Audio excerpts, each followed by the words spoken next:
छोटी नौकरियां थी वो चौधरी भजनलाल ने काफ़ी यहाँ पर इस इलाके में दी थी। कोई भी बड़ा अधिकारी तो यहाँ पे खासकर बिश्नोई कमेटी से या किसी एग्रीकल्चरिस्ट कम्युनिटी से इन्होंने नहीं लगाया था। दीपेंद्र जी का जो स्वभाव है वो बड़ा मिलनसार है और वो लोगों से मिलते हैं, बातचीत करते हैं, उनके साथ घुल मिल के बातचीत करते हैं, टाइम की कोई पाबंदी भी नहीं रखते। 2014 का जो लोकसभा इलेक्शन था उसमें अगर आप विश्लेषण करें कि हार में किस में काम किया है, ठीक उसी तरह जैसे ही नतीजे आए हैं। बाद में बीजेपी अपने वादे से मुकर गई और उन्होंने कहा हम लंगड़े घोड़े के ऊपर लंगड़ा घोड़ा घोषित किया था इन्हें, हम दाव नहीं लगाएंगे। कुलदीप बिश्नोई जी के इस्तीफा देने के बाद से भी नदारत है सरकार कि कम से कम गड्ढों को भर तो दें। अभी तक सरकार ने इस चीज़ की सुध नहीं ली है। ईडी का दबाव ला लो या कई और कारण हो सकते हैं। इंक्वायरीज खुली बताती हैं कई मामलों की, तो उसमें अब गुणगान करना मजबूरी हो गई कुलदीप जी की। चौधरी भजनलाल जैसी काबिलियत कुलदीप में नहीं है। चौधरी भजनलाल जी नहीं चाहते थे कि 2005 में वो कांग्रेस छोड़े। 2019 के चुनाव में जो गढ़ की बात आप कर रहे हो वो गढ़ मैं अब नहीं मानता हूँ। गढ़ चुनाव राजनीति में हार जीत लगी रहती है, लेकिन जमानत जब्त होना एक बड़ी बात होती है। 2005 के बाद में जब से कुलदीप डोमिनेट करने लगे हैं, पॉलिटिक्स में इंटरफेयर करने लगे हैं, तभी से उनके जो डिसीजंस है वो गलत होते आ रहे हैं। जैसा कि कुलदीप जी का खुद का दावा है कि मैं इनके संपर्क में था और मैंने इतने काम भी करवाए हैं, लेकिन वो काम यहाँ कहीं सरकार दिखती नहीं है। आज बीजेपी भी कहीं नजर नहीं आती है। अगर कुलदीप जी का भी उस बीजेपी के कार्यालय में कोई बहुत ज़्यादा आना जाना नहीं है, तो दोनों के बीच में कोई कोऑर्डिनेशन नज़र नहीं आता है। बीजेपी अभी फाइट में नहीं है। एक तो किसान आंदोलन के कारण जो यहाँ का एग्रीकल्चरिस्ट कम्युनिटी है वो बीजेपी से वैसे ही खिलाफ थी, और कास्ट के नज़रिए से भी कुछ एग्रीकल्चरिस्ट कम्युनिटियाँ कुलदीप के खिलाफ थी। तो वो हरियाणा में कहावत है करेला और नीम चढ़े वाली स्थिति हो रखी है। तो इनके लिए बड़ा सुखद नहीं है। अब की बार गाँव में बीजेपी के लिए भी सुखद नहीं है और कुलदीप जी के लिए भी सुखद नहीं है। मेरा मानना तो ये है अगर ये बिना बीजेपी की टैग के अगर उसमें जाते तो ज़्यादा बेहतर इनके लिए हो सकता था। अब इन्हें बड़ी दिक्कत होने वाली है। चौधरी भजनलाल जी हरियाणा की पॉलिटिक्स में प्रभाव रखते थे, लेकिन कुलदीप का प्रभाव अब एक कॉन्स्टिट्यूंसी तक सीमित है। नमस्कार, मैं आपका दोस्त मनदीप शर्मा दा एयर न्यूज़ में आपका स्वागत करता हूं। दोस्तों, मेरे साथ अनिल आर्य जी हैं और अनिल आर्य जी राजनीति पे कई पुस्तक लिख चुके हैं और राजनीतिक विश्लेषक तो है ही हैं। तो बातचीत करते हैं आदमपुर उपचुनाव पे क्या कुछ चल रहा है। जी, दा एयर न्यूज़ में स्वागत है सर आपका। Thank you. जी, आदमपुर उपचुनाव पे क्या कुछ चल रहा है सर? जो मुद्दे होने चाहिए थे, क्या उन पे बात हो रही है सर? इस देश में मुद्दे जो होते हैं वो इलेक्शन से करीब महीना 2 महीने पहले तक तो मुद्दों की बात होती रही है।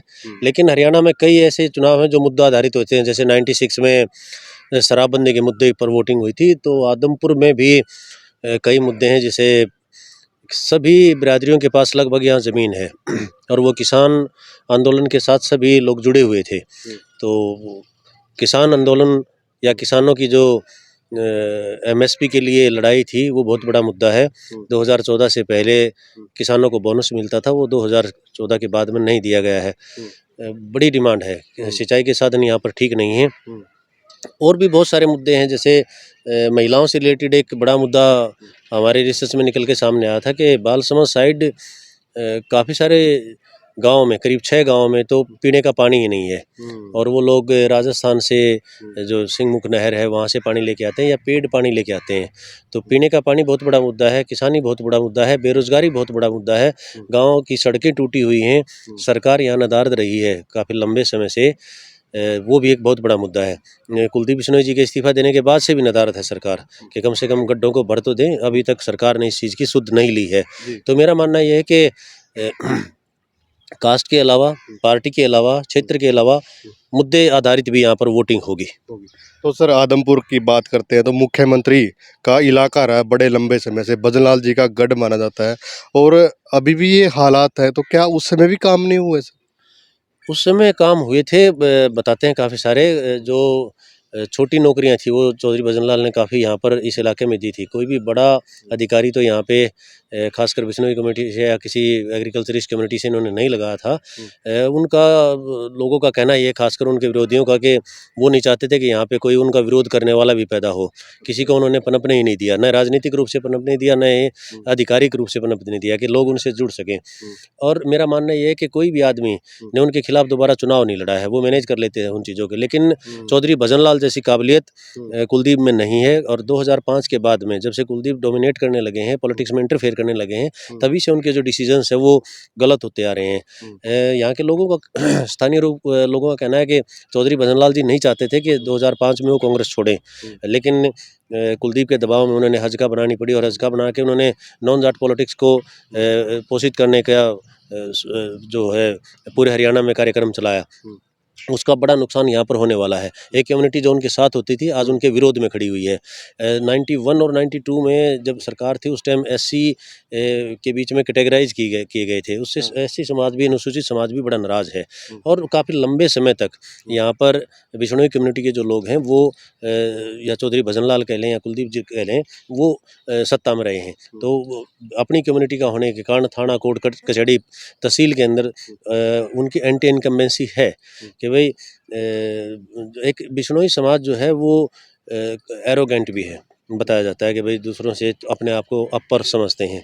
तो यहाँ एंटी इनकम्बेंसी अगर है कास्ट अनुसार तो वो इनके लिए है, कुलदीप बिश्नोई जी के लिए। हाँ, और काफ़ी लंबे समय से कॉन्स्टिट्यूंसी से नदारद रहे हैं, यहाँ अनुपलब्ध रहे हैं, फ़ोन तक नहीं उठाते हैं। भव्य जी भी काफ़ी लंबे टाइम तक एक बार चुनाव लड़के, हालांकि 2019 के चुनाव में जो गढ़ की बात आप कर रहे हो वो गढ़ मैं अब नहीं मानता हूँ। गढ़ चुनाव राजनीति में हार जीत लगी रहती है, लेकिन जमानत जब्त होना एक बड़ी बात होती है। और 2019 के चुनाव में भव्य बिश्नोई जी की यहाँ जमानत जब्त हुई है। अगर हम आदमपुर के संदर्भ में बात करें तो यहाँ भी उनकी जो हार है वो 22,000 से भी ज़्यादा वोटों की है, जो एक बड़ी हार काउंट की जा सकती है। तो गढ़ कहना अब ठीक नहीं है। जी, तो मैं भैया बिश्नोई का इंटरव्यू कर रहा था और उनका भाषण भी देख रहा था, तो वो कह रहे थे कि जो चौधरी भजनलाल जी की छवि मैं मनोहर लाल जी में देखता हूँ। और कुछ दिन पहले आपने एक वीडियो भी देखी होगी जिसमें भैया बिश्नोई ही गाड़ी में बैठ के मनोहर लाल जी को खरी खोटी सुना रहे हैं। देखिए, राजनीति तो सूद को सूद का नाम है। उस टाइम ये लोग कांग्रेस में थे, लेकिन अब ईडी का दबाव ला लो या कई और कारण हो सकते हैं, इंक्वायरीज खुली बताती हैं कई मामलों की, तो उसमें अब गुणगान करना मजबूरी हो गई कुलदीप जी की। और कुलदीप जी का जो टेस्ट है, जिस तरह की वो पॉलिटिक्स करते हैं, अगर आप इनके सोशल मीडिया के पेजेस भी देखें, खासकर फेसबुक के, तो ये न प्रधानमंत्री को फॉलो करते हैं, न ही भव्य बिश्नोई जी फॉलो करते हैं। और मेरा मानना ये है कि अभी वो जो एक संबंध होता है वो संबंध स्थापित नहीं हुआ है। मुख्यमंत्री जी यहाँ आके क्या बोलते हैं, मुख्यमंत्री जी ने भी उन्हें कहा था कि जो सबूत नहीं होता उसको क्या कहेंगे, कुछ सब कुछ कह गए थे। तो विरोधाभासी जो बयान थे या एक दूसरे की पोल खोलने वाले या एक दूसरे के जो नेगेटिव कह सकते हैं हम स्टेटमेंट्स, वो दोनों ही तरफ से हैं, कोई अकेले इनकी तरफ से नहीं है। दोनों की तरफ से हैं। जी। तो मुख्यमंत्री जी ने एक बार ये भी कहा था कि मैं कुलदीप बिश्नोई का मुख्यमंत्री नहीं बना सकता, भजनलाल को बना सकता, कुछ ऐसी भी बात हुई थी। वो उन्हीं का मुख्यमंत्री जी ने ही अपनी स्टेटमेंट में कहा था कि हमने जब हमारा अलायंस हुआ, हालांकि मुख्यमंत्री जी भी झूठ बोल रहे हैं, क्योंकि जब अलायंस हुआ था उस टाइम चौधरी भजनलाल जी की डेथ 2011 में हो चुकी थी, आई थिंक नवंबर में हुई थी। और इनका अलायंस जो हुआ है वो सेमी अलायंस हो गया था पहले, शायद इसमें क्या बोलते हैं, जो लोकसभा का बाई इलेक्शन और विधानसभा का जो बाई इलेक्शन था उसमें। लेकिन 2014 जैसी कोई स्थिति कि ये अलायंस लंबे टाइम तक चलेगा, इस जैसी स्थिति या मुख्यमंत्री हमारा कौन होगा।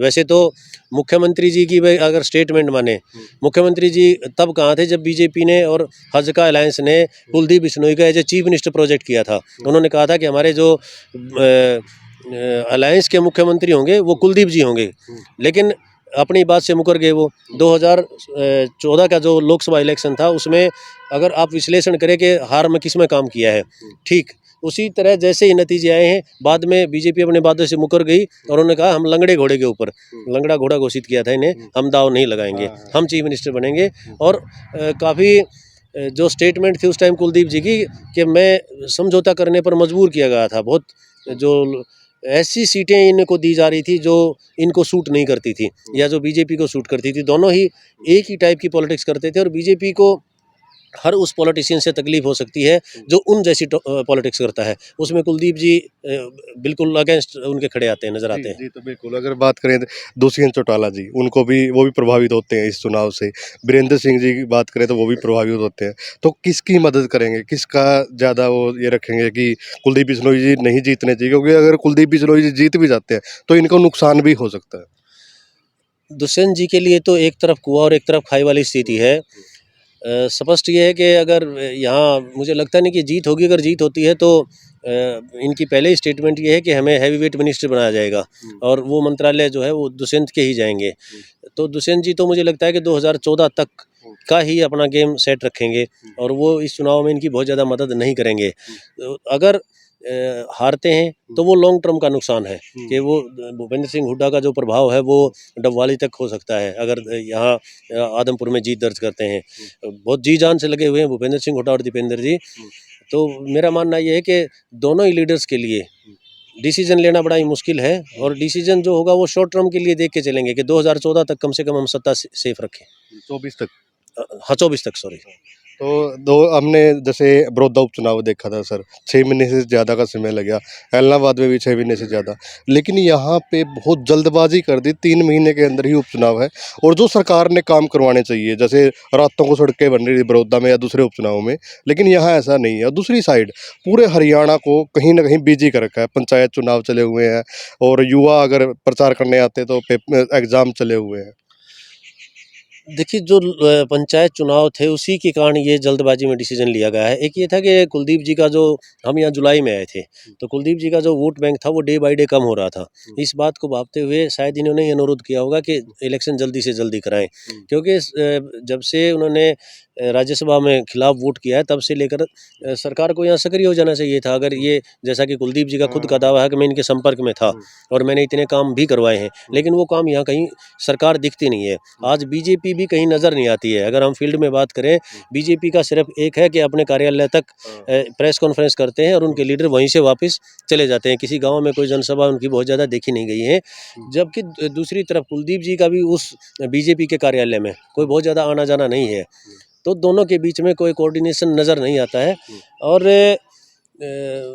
जो पॉलिटिक्स जिस तरह की होनी चाहिए, बीजेपी जिस तरह का इलेक्शन डिजाइन करती है उस तरह का इलेक्शन यहाँ पर नहीं देखा गया। या कुलदीप ही अपने आदमियों के माध्यम से इलेक्शन फाइट कर रहे हैं, बीजेपी अभी फाइट में नहीं है। और दूसरी बात, बीजेपी एक तो किसान आंदोलन के कारण जो यहाँ का एग्रीकल्चरिस्ट कम्युनिटी है वो बीजेपी से वैसे ही खिलाफ थी और कास्ट के नज़रिए से भी कुछ एग्रीकल्चरिस्ट कम्युनिटियाँ कुलदीप के खिलाफ थी। अब जब दोनों एक जगह इकट्ठे हो गए हैं तो वो हरियाणा में कहावत है करेला और नीम चढ़े वाली स्थिति हो रखी है।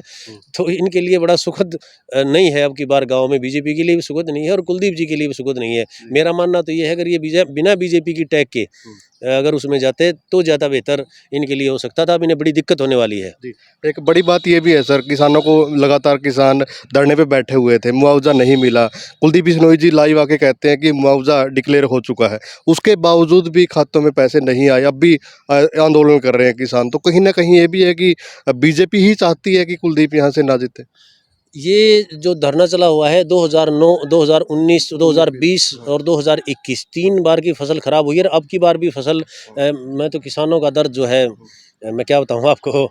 सेम की समस्या भी ज़्यादा है। नरमा जो है वो बहुत ज़्यादा बर्बाद हो रखा है। और किसान ये कह रहे हैं कि बहुत कम, यानी ये मान के चलो कि 20% भी 80% फसल खराब हो रखी है, 20% ही फसल बची हुई है। लेकिन सरकार का शुद्ध इसमें नहीं है, कोई स्पेशल गिरदावरी यहाँ के लिए नहीं करवाई गई है। और मेरा मानना ये है कि सरकार को इसके बारे में सोचना चाहिए। सरकार क्या पुनिशमेंट करना चाहती है क्या, मतलब किसानों के लिए। अगर आपने उनका बीमा किया हुआ है तो बीमा देने में दिक्कत क्या है उनको। अगर किसानों के खातों से पैसे काटे रहे हैं तो क्यों नहीं दे रहे हैं, कोई ऐसा वैध रीज़न नहीं है। न इनके पास है, कुलदीप जी उस टाइम में प्रतिनिधित्व करते थे यहाँ पे, और न ही सरकार जिनकी है उनका है। तो यहाँ के लोगों का जो माइंड सेट है वो ये हो रखा है किसान आंदोलन के बाद में कि बीजेपी किसान विरोधी सरकार है, और उसी में कुलदीप आ गए हैं। अब तो दोनों के लिए जो ये कोलैबोरेशन है ये इस कॉन्स्टिट्यूंसी के लिए ठीक नहीं है। जी, तो लास्ट सवाल है सर। और जैसे हम ग्राउंड रिपोर्टिंग करते हैं तो ये लोग ये भी कहते हैं कि जैसे आप पहले भी बता रहे थे कि जो जातिगत आंकड़े हैं कि चौधरी भजनलाल जी बिश्नोई नहीं लगाते थे नाम के पीछे, लेकिन कुलदीप बिश्नोई जी बिश्नोई लगा रहे हैं। तो इस चीज़ का भी कहीं ना कहीं इफेक्ट है। और जो जाट नॉन जाट की राजनीति होती है, लेकिन यहाँ पे बिश्नोई और कहीं नॉन जाट, ये ऐसी कोई राजनीति।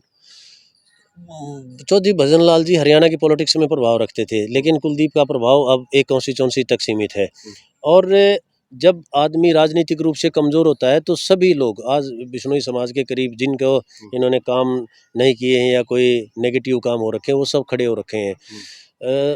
कास्ट की जहाँ तक बात है, जो यहाँ के लोकल लोग बताते हैं, जो चौधरी वही। भजन लाल के जिन्होंने साथ काम किया, उनका कहना है कि वो 2.5 कास्ट की पॉलिटिक्स करते थे। उनका मानना था कि बिश्नोई तो मेरे साथ आ ही जाएंगे, हाँ।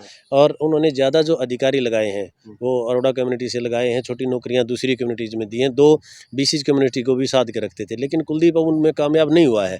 बीसी का जो वोट बैंक था वो बीजेपी ले गई है, और अब इनके पास केवल एक वोट बैंक बचा हुआ है, वो भी खुद की अपनी बिरादरी का, जिसमें भी वो स्टैंड नहीं करती है कोई।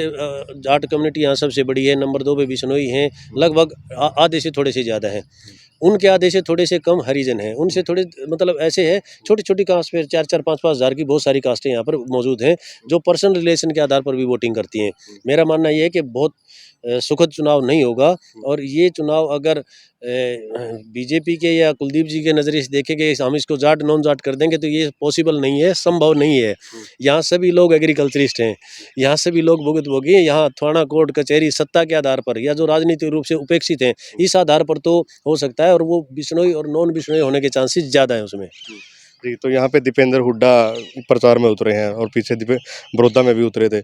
एक सट्टा बाजार होता है सर, वो फ़ोन आते रहते हैं किसी न किसी सोर्स से कि 20,000 आगे चल रहा है या फिर 10,000 आगे चल रहा है, लेकिन अब सट्टा बाजार भी ये बता रहा है कि टक्कर है। तो आप क्या मानते हो लास्ट? देखिए, यहाँ के जो लीडर्स, यहाँ के जो लोगों ने लीडर्स को देखा है, उनका कहना ये है कि हमारे जो लीडर्स यहाँ आते थे, उनकी कुर्ते की जो क्रीज थी वो शाम तक ऐसी की ऐसी रहती थी, लेकिन दीपेंद्र जी का जो स्वभाव है वो बड़ा मिलनसार है, और वो लोगों से मिलते हैं, बातचीत करते हैं, उनके साथ घुल मिल के बातचीत करते हैं, टाइम की कोई पाबंदी भी नहीं रखते, इसलिए उनके कार्यक्रम भी लेट होते हैं। तो ये उनके लिए एक नया नया अनुभव है। सट्टा बाज़ार तो कभी रिवर्स भी बैटिंग कर लेता है, कभी उसके लिए भी कर लेता है, लेकिन सट्टा बाज़ार कई बार खासकर बाई इलेक्शन में बिल्कुल उसमें कैलकुलेटिव उसमें आता है। मैंने आर्टिकल पढ़ा था उनका, शायद किसी उसमें अखबार की में छपा है, या अखबार की शेप में सोशल मीडिया पे वायरल था। तो मेरा मानना ये है कि जो सट्टा बाज़ार कह रहा है वो काफ़ी हद तक सही है। अब की बार आदमपुर में अंडर करंट नहीं है, ओपन करंट है, अगर कोई उसको देखने वाला है वो देख सकता है यहाँ पे खूब। जी, बातचीत करने के लिए धन्यवाद सर। वीडियो को ज़्यादा से ज़्यादा शेयर करें, कमेंट करें। धन्यवाद।